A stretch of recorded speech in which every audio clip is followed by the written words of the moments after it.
Welcome to the AI and Faith podcast. We are a community of expert technologists, professionals, and faith leaders bringing the ancient wisdom of the world's major religions to the ethics of artificial intelligence. Join us on this new journey and welcome to the conversation. ChatGPT would not have been created without OpenAI exploiting Kenyan workers and just generally the exploitation and use of the global south in the interest of some of these, tech companies' bottom lines is horrific. The most vulnerable groups among us are suffering the most at the hands of AI systems, and they don't want us looking at that or fixing that. They want us to be like, oh no, AI is going to blow us all up or something. And I'm like, yeah, no, but right now you just sent that person to prison because of the color of their skin. My name is Pablo Salmones, and I will be your podcast host. Today's episode is a conversation with our expert Dr. Shannon French, recorded in July 2025. During this episode, Shannon will be sharing her perspective on ethics in the military in the age of artificial intelligence. To what extent should we let machines make decisions in the field? Can the move fast and break things motto of Silicon Valley be applied in the military? What are the implications? Is it true that technological superiority in the era of AI guarantees victory over an adversary during a conflict? Dr. Shannon French will share her perspective on these and other matters. Listen now to our conversation. Shannon E. French is the Inamori Professor in Ethics, Director of the Inamori International Center for Ethics and Excellence, and a tenured full professor in the Philosophy Department at Case Western Reserve University in Cleveland, Ohio, with a secondary appointment in the School of Law. Professor French received her BA from Trinity University, San Antonio, Texas in 1990, and her PhD in philosophy from Brown University in Rhode Island in 1997. Prior to starting at CWRU in 2008, she taught for 11 years as a tenured associate professor of philosophy at the United States Naval Academy in Annapolis, Maryland, and served as associate chair of the Department of Leadership, Ethics, and Law. She founded the first master's degree program in military ethics in the U.S. at CWRU, works with the U.S. and allied military service academies and chaplain corps around the world, and held a General Hugh Shelton Distinguished Visiting Chair in Ethics at the Command and General Staff College Foundation for 7 years. Her core areas of research are military ethics, especially as it relates to the conduct of war, ethical leadership, command climate, sacrifice and responsibility, warrior transitions, ethical responses to terrorism and the future of warfare, and ethical issues in emerging technology, including artificial intelligence. As I'm sure everyone can see and hear, it's a true honor to have you with us, Shannon, and to be able to have this conversation with you. The topic of today is AI in military decision-making and the warrior code, and we'll go to that in a moment. But perhaps you can give us an idea of why discussing AI in military decision-making, why is it so relevant today, given the different conflicts and perhaps a bit of the evolution of how this has come to be. Thank you so much, Shannon. Well, thank you. And a wonderful first question, because I do like to create context whenever we have these conversations. And you're absolutely right that it is coming to the foreground right now. And the reasons for that are several. One that I will start with is the fact that the U.S. military itself has intentionally accepted the notion that we're in some kind of an AI arms race, as it were, against some of our peer and near peer competitors. And therefore, they have been driving full steam ahead to try to bring AI and integrate AI to our forces. Now, this has included some already controversial moves. And as an example, I was just quoted about this in a USA Today article, but they brought a number of tech executives and gave them direct commissions as reserve officers in the U.S. Army, I believe at the rank of lieutenant colonel, from companies that are well known in the discourse today, like Palantir, and are giving them this opportunity to be embedded with the service in this way. Now, the argument that has been made in favor of that is that it is similar to moves that were made during World War II to engage with industry in order to get what was needed for the military. I think that's a little bit of a deception. There's some disanalogy that's important there. because at that time, of course, we had more of the articulated needs of the military then being pushed out to industry, and then industry being asked to make changes quickly in order to catch up with what the military saw that it needed. Whereas what we're seeing a lot here now is the opposite, where a lot of AI is being hyped from outside the military into it. And they're making changes rapidly, not to solve specific problems, but to make changes that the tech folks themselves argue are going to be needed. It's a bit of a tail wagging the dog, in my opinion. And so that's one of the reasons that it's in the foreground, is this huge push. And certainly the Secretary of Defense is in favor of this move to increase AI across the military. Another controversial element of this that's been in the news is that there's been a move to adopt Grok, the XAI from Elon Musk's company, to be integrated in a way that has not yet been fully articulated into military decision making. I will be blunt and say that I find that somewhat horrifying, because Grok has itself been the center of very recent outrage for good reason, in that it started spewing hate speech. So there's a lot going on that's catching people's attention and bringing it to the foreground. And I think the other piece that we absolutely must center here is that, if not just AI, certainly technology and claims of AI usage as well have been involved in recent conflicts in a way that is new, and people are still trying to unpack it and understand it. The examples that are probably most relevant for our discussion are, first of all, in the conflict in the Middle East, we have Israel using lavender and other systems to help determine targeting, for targeting decisions.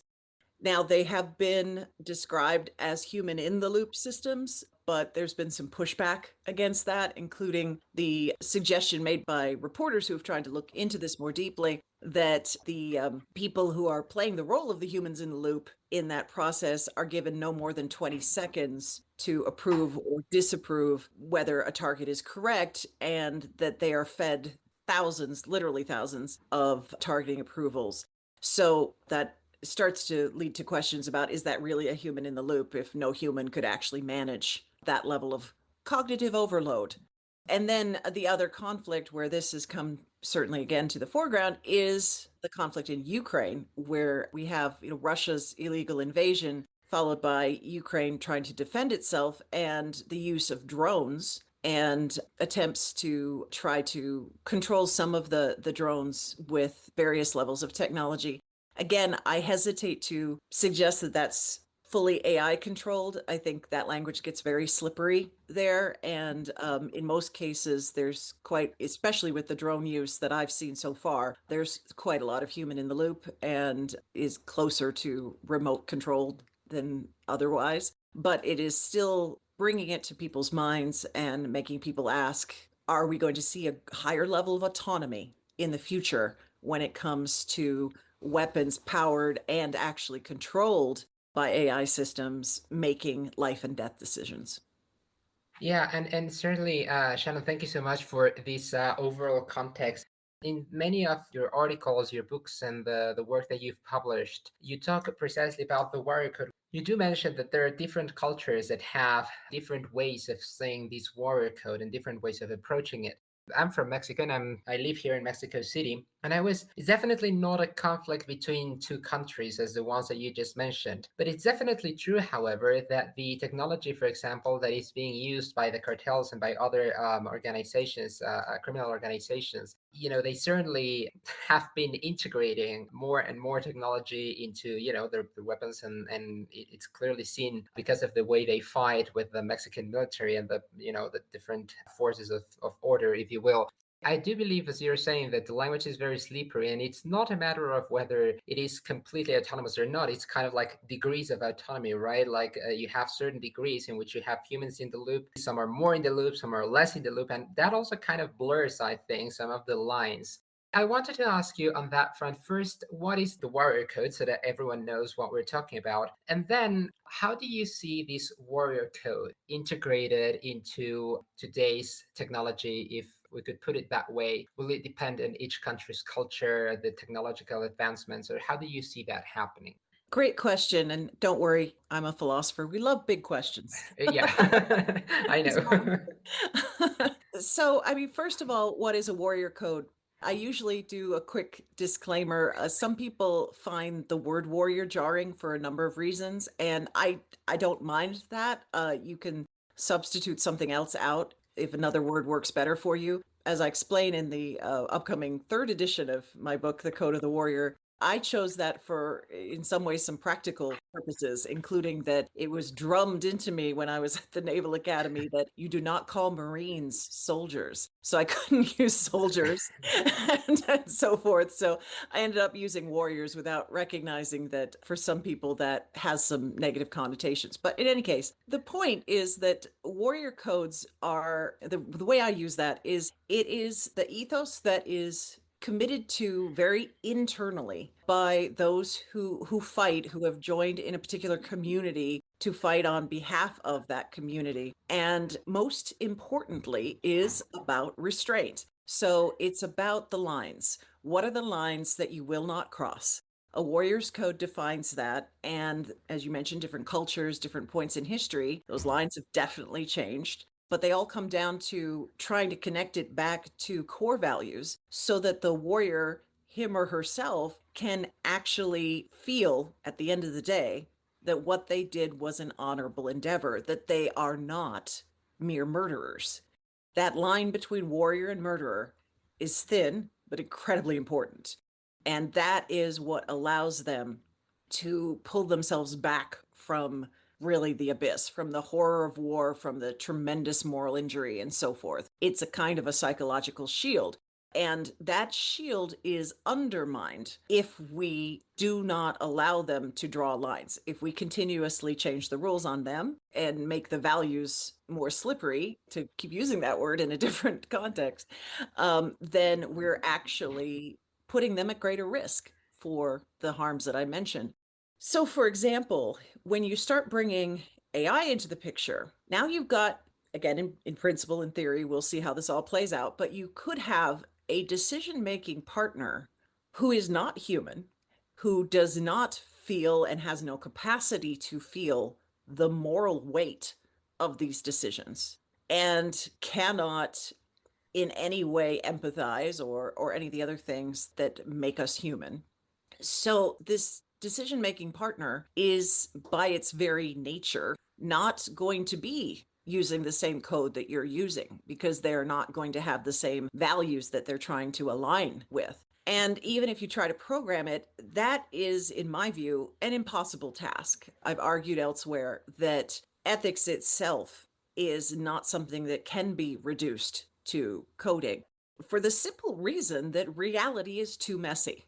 When you try to reduce it to something you can code, you are simply making it something that can't be mapped back onto the real world because the real world does not allow for neat, tidy boxes. And we've seen this in a lot of contexts, including things like self-driving cars and other ways that the tech is used.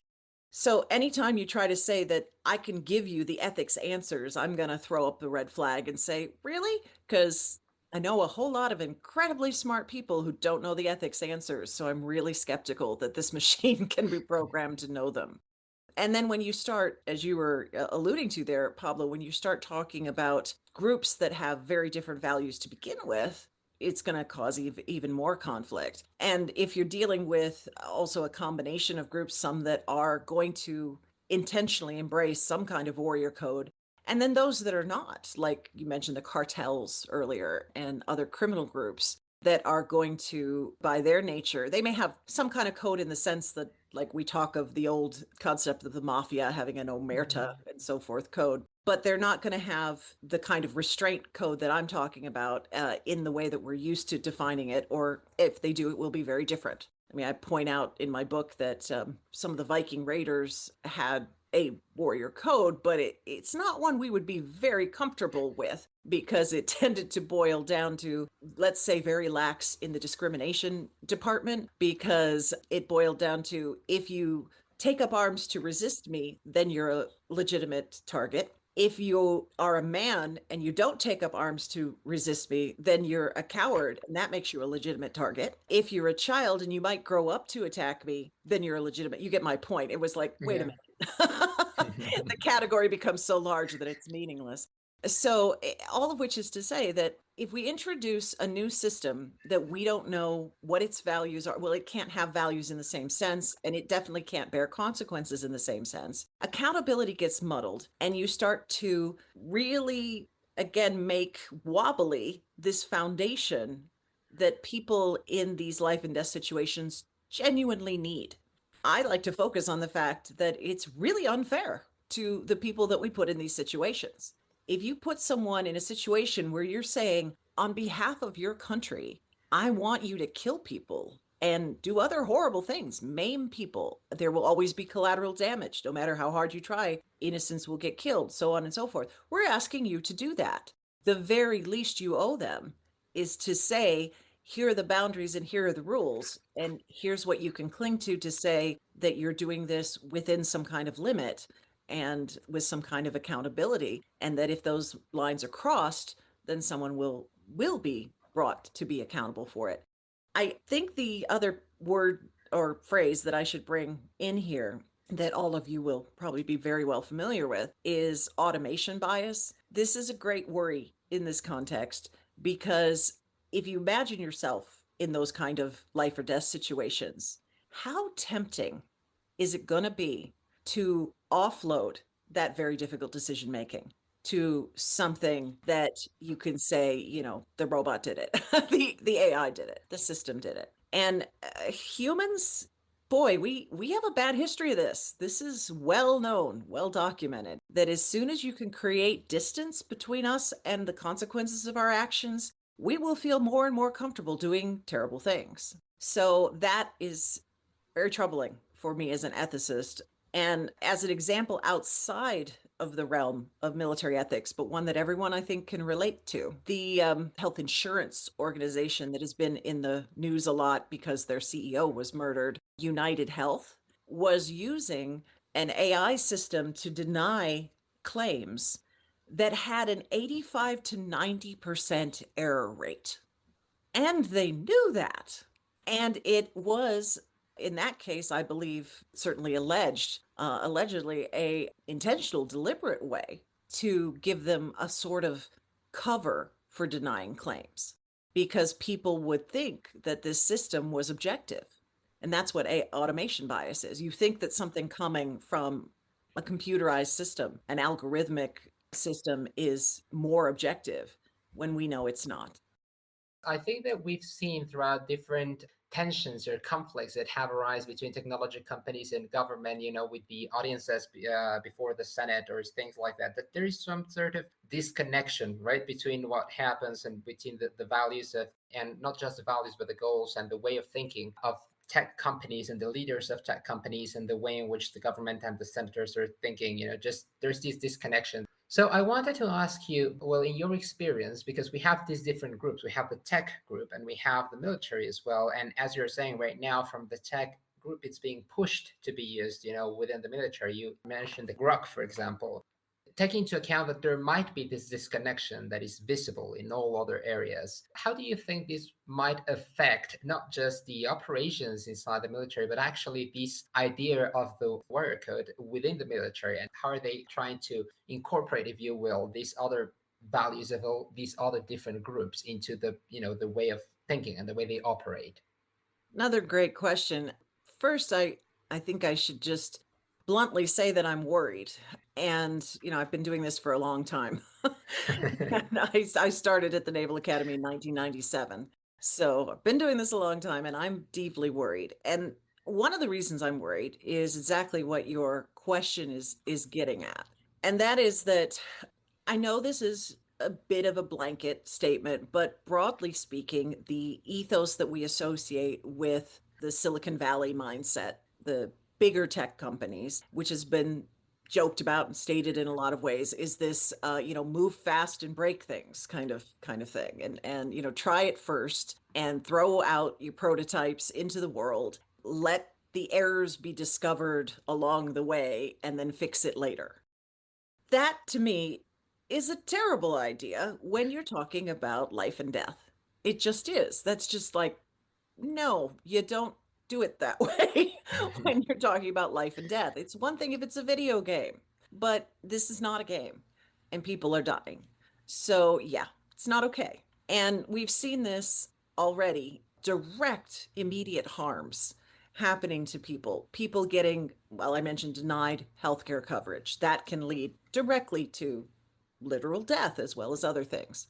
So it's not only in the insurance industry where it's had this kind of grave consequences. We've seen it in people getting denied benefits, people getting denied loans, people getting incarcerated for longer sentences or at all because judges were influenced by systems that were profoundly biased and yet were presented as objective. There are cases where very well-intended systems, like one meant to try to improve how we get people rank ordered on transplant lists for organs, that accidentally ended up disadvantaging African Americans when that was like literally the opposite of what they were trying to do.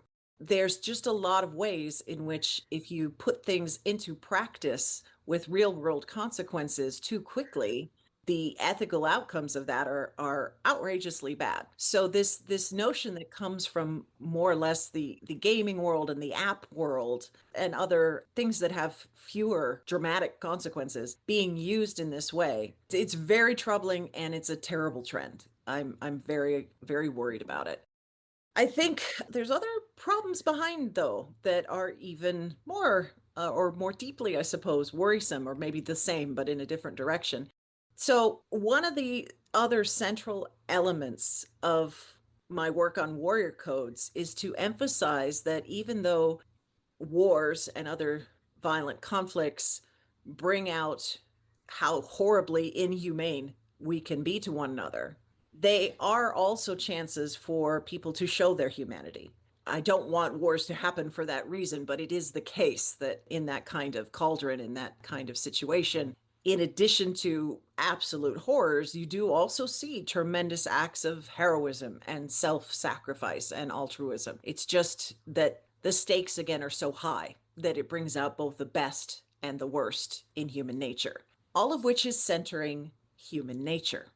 What I worry about, in addition to what I was just talking about, is the fact that a lot of the tech leaders, the specific individuals, people like Musk, but also people like Sam Altman, Peter Thiel, there's a lot of them in this category, have an actual set of beliefs that is, in my view, very anti-humanity. These are folks who are committed to various versions of a kind of extreme transhumanism.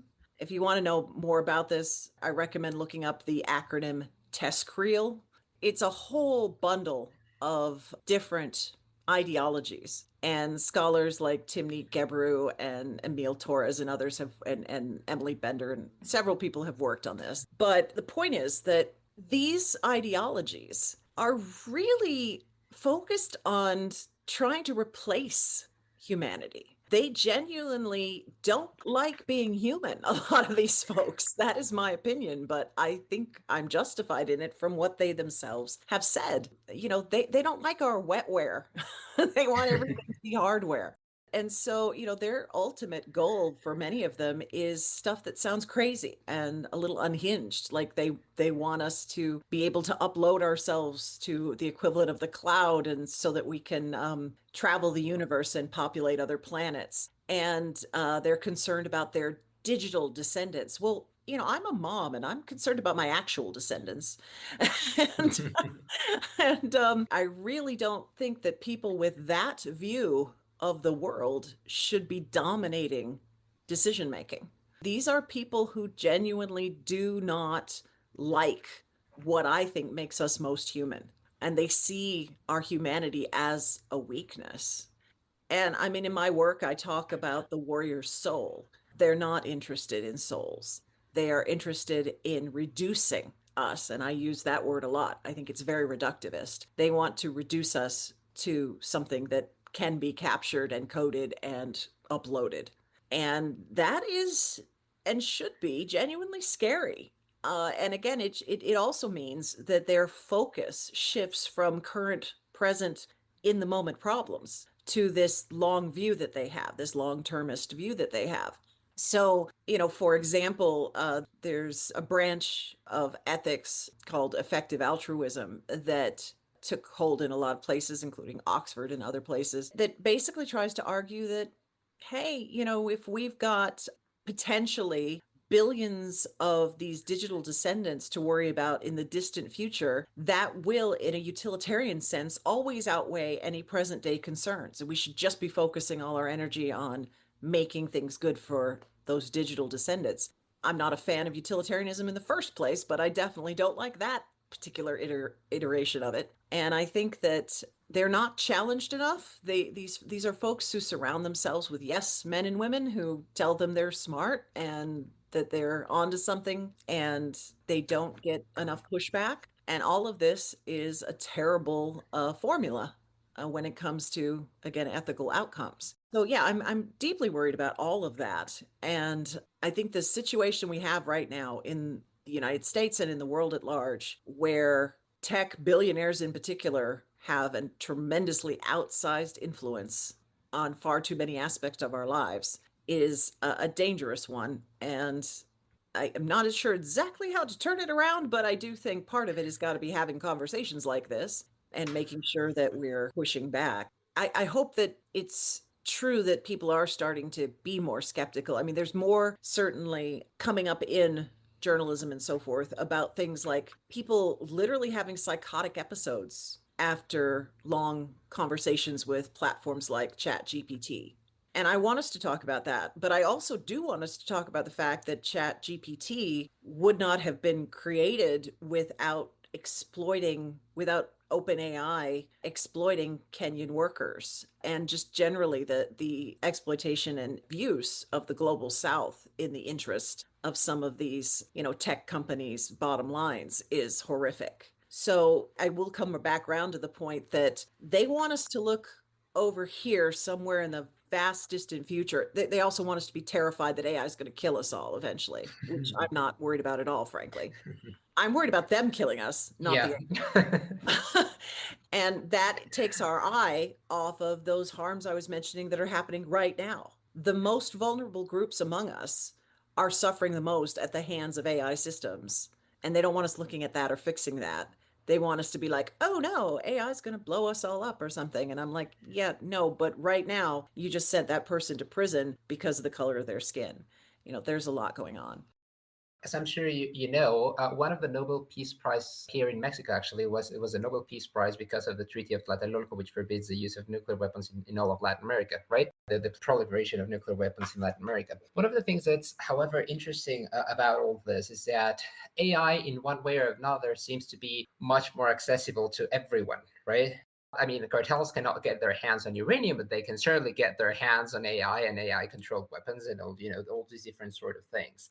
As you're saying, it's yet to be seen whether these will work and in what way, right? It will work like this integration. But how can you properly regulate something, for in this case, within military purposes, that is much more easily accessible, than other tools that perhaps have been developed throughout history? And it turns out that AI, precisely because it's functioning across all different industries, you have all these consequences about also the bias automation that you were saying, also with law enforcement and with many different things. You started also this discussion mentioning about the AI arms race. The government, at least you mentioned the U.S. government, had assumed that they were in a AI arms race with other countries and other groups. So, do you think it is possible to somehow regulate all this when the technology itself is much more accessible and can be used in armed conflicts, whether internal or between nations, than perhaps other technologies that throughout history have normally been in control of just a few people that can extract those resources from the earth? So how do you see that happen?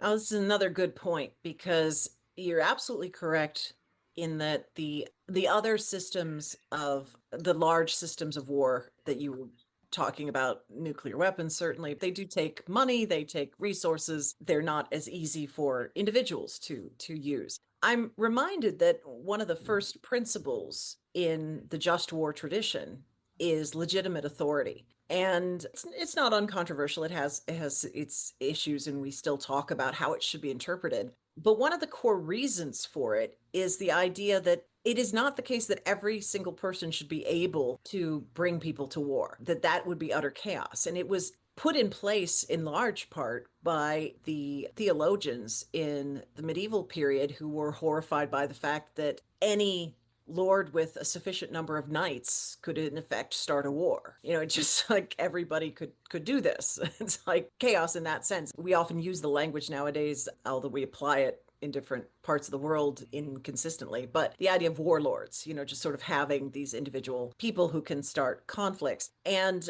the idea of legitimate authority was to say, let's try to reduce the number of conflicts by saying that only a few people have the authority. And at the time it was stated in terms of the authority from God to actually declare war. Now, here we are in 2025, and a lot of this has fallen to pieces. Now, on the war side, of course, there's even the fact that the United States has, for example, it's supposed to be our Congress's exclusive right to declare war, but they actually haven't done so since World War II. So all of the conflicts that the US has been involved in since World War II were not a formally declared war by Congress. We have had some, I don't want to get into the weeds here, but we've had things like various measures passed through our Congress to allow for presidents to use force and to extend the use of force and so forth. But still, we've let that again slip. But internationally, there's also been a lot of confusion around this and who has the authority. Now, you put those two things together, and you have a system or a potential weapons system, let's put it that way, certainly something that can do tremendous harm, that, as you pointed out, can be accessed and used pretty easily by people with minimal resources. And we've already seen some degree of the harm of that in the sense that we've seen the waters be tremendously muddied around what is real and fake information, because anybody can get on the internet and create some kind of fake information, and in many cases make it seem very real, make it seem very persuasive, to the point where people don't know what to trust, or they either believe everything or nothing, it seems, in some cases. So we're already seeing a kind of a war in that respect. But then if you include things like the relative lack of expense that does go with things like drones, then, you know, you can combine these abilities and say, you know, this is going to empower a lot of people at a very low scale to do the kind of harm that we normally associate with armies. And that is terrifying. One other point that I often make in relation to this is that historically, military technology never stays in the military. So just touching back to the reference you made to drug cartels and so forth, those groups get this tech. All kinds of criminal organizations and people with bad intent get the tech that's meant for the military. So when I hear about AI partnering with the US military, I want to know what they're building, not only for what it may do within the military, but what it may do when it inevitably leaks out to the rest of the world. And you're combining that with the point that when it leaks out, it will presumably be easy to access and inexpensive. So that's really a bad combination. That's a way that you cannot hold onto your tech and hold onto your advantage. The other point that I find myself making frequently, in particularly when speaking with people in the military context, and I have consulted on projects for DARPA, the big US research arm of the military. And one of the points I make is that I honestly think it's very wrongheaded the way that we've been going at this transition to understand the current technology or state of technology, state of the art. That what we ought to be doing is, rather than trying to be first with really anything in this space, and certainly not the throw it out there quickly and let it break idea, we ought to be letting our enemies, if you will, certainly our competitors, try some of this stuff while we look at its vulnerabilities. I mean, these systems are going to introduce new vulnerabilities. They already have, and they will continue to do so. Anything that is computer based can be hacked in one way or another. And I just think that it's, to me, almost incomprehensibly short sighted that they're not focusing on that, that they really ought to be saying, hey, what is the worst thing that could go wrong? Let's figure all that out and be fully familiar with the vulnerabilities before we start using it. It's crazy to me that that's not the case. I'll give you an example. There's a project that has been killed off in DARPA that had the innocent sounding acronym of NEAT. NEAT. Mhm. But I was really frustrated about it because the idea behind it, and these were researchers not just from industry, but from universities, all working on this, presumably all in good faith, trying to do something they thought was good. In fact, the aim of the project was ultimately they were trying to reduce suicides in the military, which is uncontroversially a good aim. But what they were actually working on was a system that they thought they could use to effectively read people's preconscious thoughts. That is an extraordinarily terrible idea. and and the fact that you would just be like, yeah, let's see if we can get that to work before thinking about all the violations that that would entail and all the misuses that that could be put to. It was just honestly somewhat mind-blowing to me. I thought, how can you do that? But I've had this experience before. Yet I joke around with my scientist and engineering friends a lot that, man, I can't take my eyes off you guys because they have this tendency, the smartest of them particularly, to get so excited about the project they're working on that a certain amount of tunnel vision kicks in.